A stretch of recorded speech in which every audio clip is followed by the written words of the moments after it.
"1986. The Monkees seized the sword."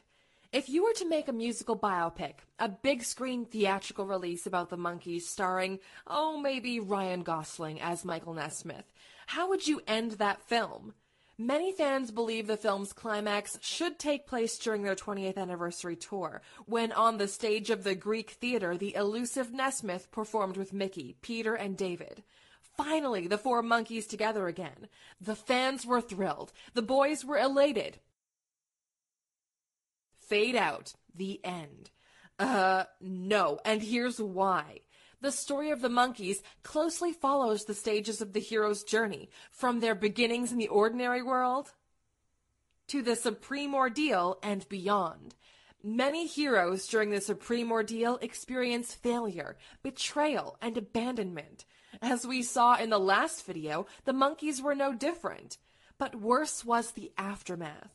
Besides having the film's bad performance on their resumes, there was the belief that it was only television and money that made them successful, and that the Monkees were, in fact, a disgrace to the pop world.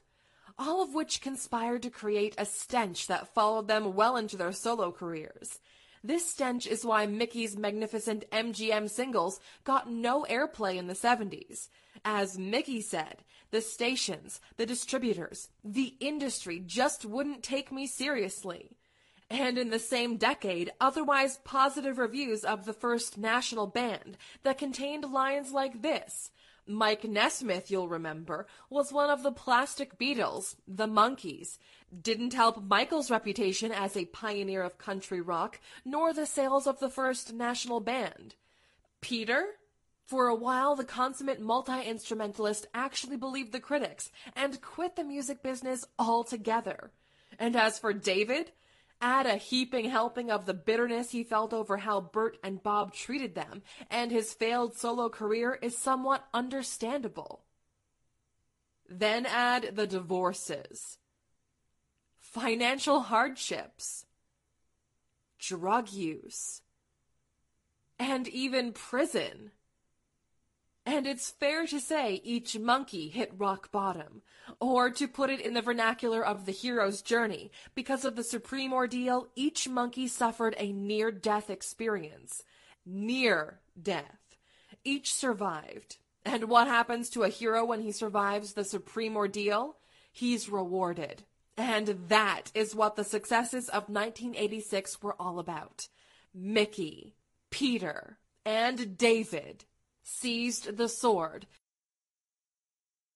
The reward for having survived. Michael's appearance? However, here's what's important to know. How each of the Monkees reacted to the reward, good or bad. A hero can gain wisdom. For Peter, the supreme ordeal matured him. Among the lessons, never again would he give away his money in the belief that the universe would provide more. Nope. One way or another, he made good with his reward.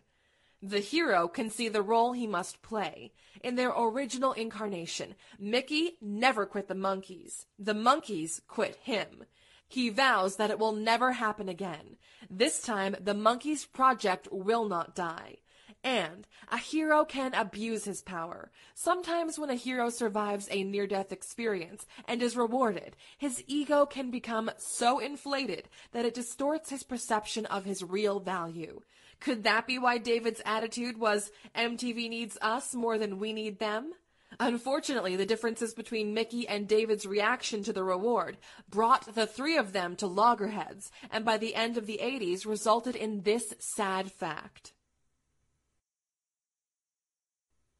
So what about Michael? What was his reaction to the reward? Delayed.